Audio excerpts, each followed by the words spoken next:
Hello guys, welcome to back my YouTube channel. जैसा कि हमने कल की वीडियो में वॉइस को फिनिश किया, हमने वॉइस को देखा कि वॉइस हैं जो किस प्रकार से एक्टिव से पैसिव में बदले जाते हैं, किस प्रकार से साधारण वाक्यों को बदलते हैं, किस प्रकार से इंटरोगेटिव यानी प्रश्नवाचक वाक्यों को बदलते हैं, इम्परेटिव सेंटेंस को कैसे बदलते हैं, गोइंग टू वाले वाक्यों को कैसे बदलते हैं। आज हम अपने एक टॉपिक है फ्रेमिंग क्वेश्चन, यानी क्वेश्चन निर्माण कैसे किया जाता है। अर्थात अपने एग्जाम में, अपनी परीक्षाओं में अपने पास आंसर होता है और उसका हमें क्या बनाना होता है, प्रश्न बनाना होता है। तो आइए आज हम इसके बारे में सीखते हैं, उसको जानने की कोशिश करते हैं।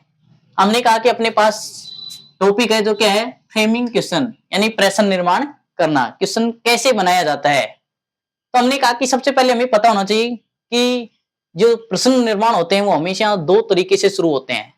हमने कहा कि प्रश्न होते हैं जो दो प्रकार से शुरू होते हैं। पहला किससे शुरू होता है, हेल्प वर्ब से शुरू। किससे शुरू होता है, हेल्पिंग वर्ब से। हमने कहा कि सहायक क्रिया से शुरू होते हैं। मैंने कहा कि ऑक्सिलरीज कह दो या हेल्प वर्ब, सहायक क्रियाएं। जो हेल्प वर्ब से शुरू होते हैं उसमें सभी जो टोटल अपनी कितनी थी ऑक्सिलरीज, 24 ऑक्सिलरीज, टोटल 24 ऑक्सिलरीज सहायक क्रियाएं, जिसमें मॉडल क्रियाएं भी शामिल थी। मॉडल सहायक क्रियाएं, मॉडल भी शामिल थे। बात करें कौन कौन सी, तो हमने कहा कि सबसे पहला होता है do, does, did, is, am, are. Do, does, did, is, am, are, was, were, has, have, had.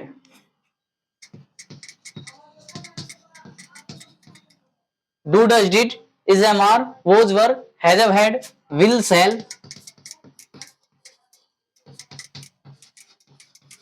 would, should,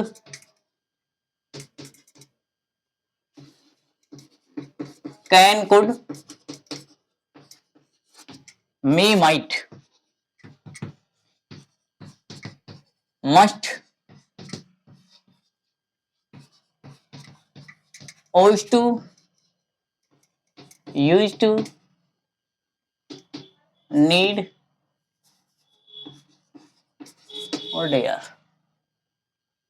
अपने पास इंग्लिश में, अंग्रेजी में केवल 24 ऑक्सिलरीज होते हैं, सहायक क्रियाएं, जिसमें मॉडल भी शामिल होते हैं, जैसे do, does, did, is, am, are, was, were, has, have, had, will, shall, would, should, can, could, may, might, must, ought to, used to, need, dare।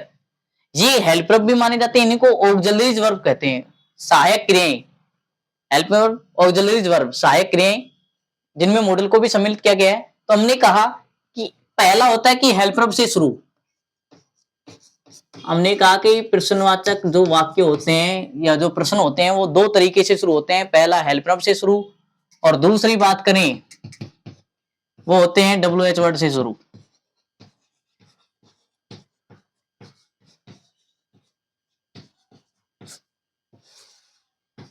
हमने फर्स्ट टॉपिक की बात की कि हेल्प वर्ब से शुरू होते हैं, जिसमें हमने 24 ऑक्सिलरीज यानी सहायक क्रियाओं को देखा।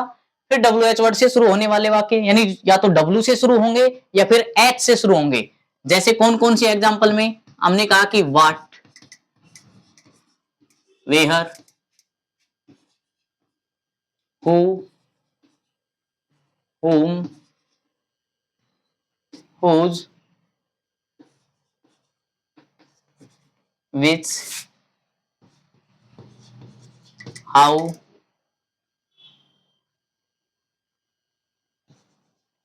when, how many,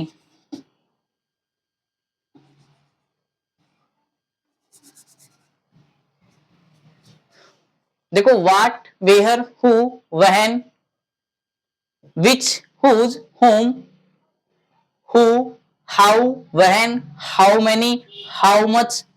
ठीक है, इस प्रकार से हमारे पास या तो W से शुरू होंगे या फिर H से शुरू होंगे।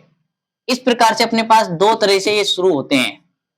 हमने कहा कि जो प्रश्नवाचक वाक्य हैं वो दो तरीके से शुरुआत होती है उनकी, एक हेल्प वर्ब से शुरू, एक WH वर्ड से शुरू।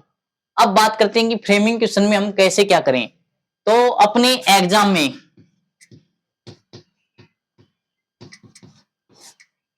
आपके एग्जाम में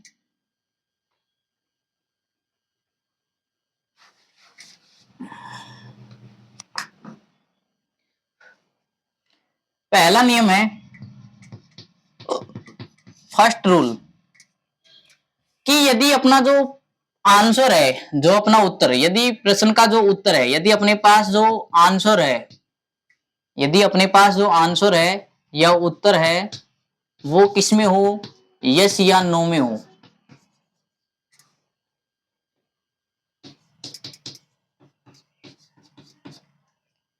यदि अपने आंसर में यस या नो है तो हमें पता होना चाहिए कि फिर उस प्रश्न की शुरुआत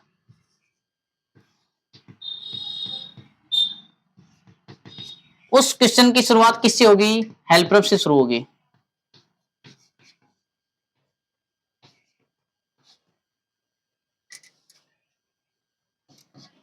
हमने कहा कि यदि किसी क्वेश्चन की शुरुआत यानी आंसर में अपने पास यस या नो दे रखा है, अपने आंसर की शुरुआत यस या नो से शुरू हो रहा है, तो हम हमेशा जो उत्तर बनाते हैं तो हमारे पास प्रश्न होता है वो हेल्प वर्ब से शुरू होना चाहिए।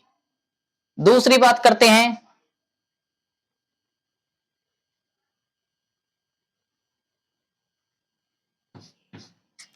फिर हम इसके महत्वपूर्ण नियम की बात करें कि अपने पास यदि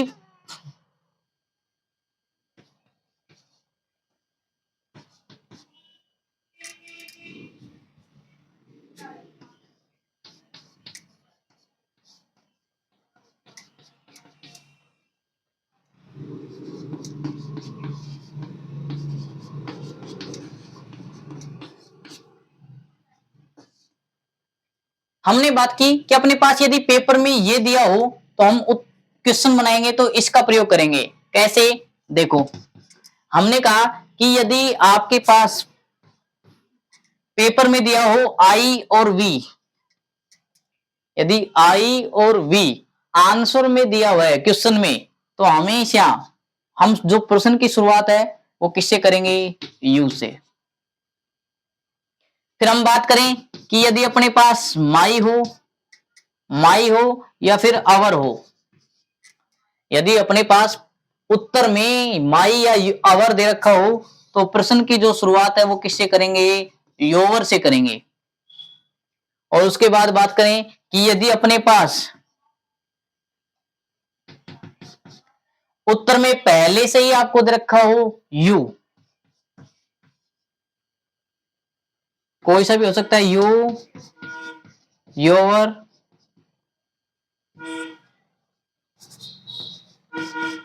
यू, यदि अपने आंसर में यू, योवर, यू इनमें से कोई दे रखा है तो यदि ये यू दे रखा है तो हम प्रश्न निर्माण करते समय या तो उसकी शुरुआत किससे करेंगे, आई से, या फिर हो सकता है उसकी शुरुआत किससे करेंगे, वी से, जस्ट इसका अपोजिट कर देंगे। और यदि अपने पास यूर दे रखा है तो हम प्रश्न बनाते समय माई और आवर का प्रयोग करेंगे।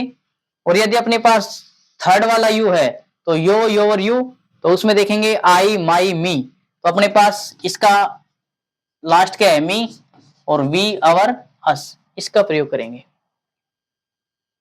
आज हमने कहा कि फ्रेमिंग क्वेश्चन में दो तरीके से प्रश्न शुरू होते हैं, एक हेल्प वर्ब से और एक डब्ल्यूएच वर्ड से।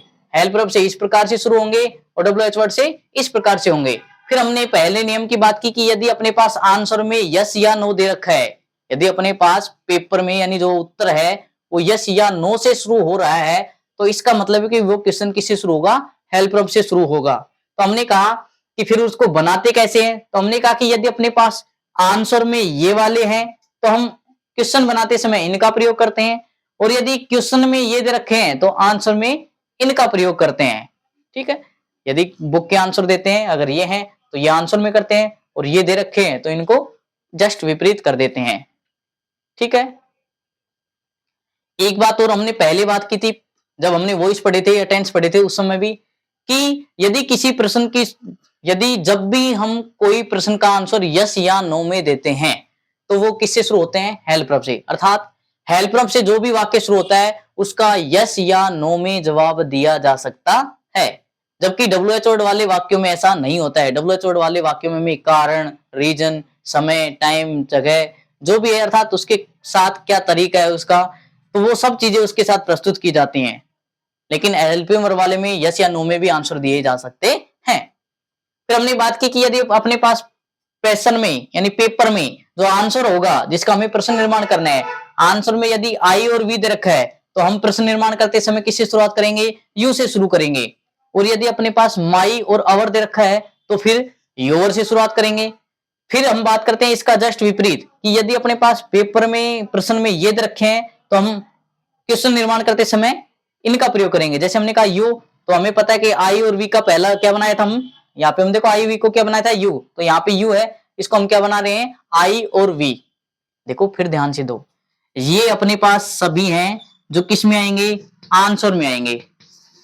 और हमें क्या करना है? क्वेश्चन निर्माण करना है। और ये सभी हमें किस में करने हैं? क्वेश्चन बनाते समय इनका प्रयोग करना है। ये अपने पास आंसर में होंगे, इनको क्वेश्चन में प्रयोग करेंगे। यदि यू है तो आई वी लगाते हैं, योर है तो माई और अवर प्रयोग करते हैं, और यू होगा तो मी और अस का प्रयोग करते हैं। इस प्रकार से हमने आज फ्रेमिंग क्वेश्चन के बारे में सामान्य जानकारी प्राप्त की। आगे हम और इससे बेहतरीन नियमों के बारे में चर्चा करेंगे, शॉर्ट एंड स्वीट यानी संक्षेप भाषा में। ये एक सामान्य जानकारी थी। ठीक है गाइस, आगे हम नेक्स्ट वीडियो में पढ़ेंगे। धन्यवाद दोस्तों।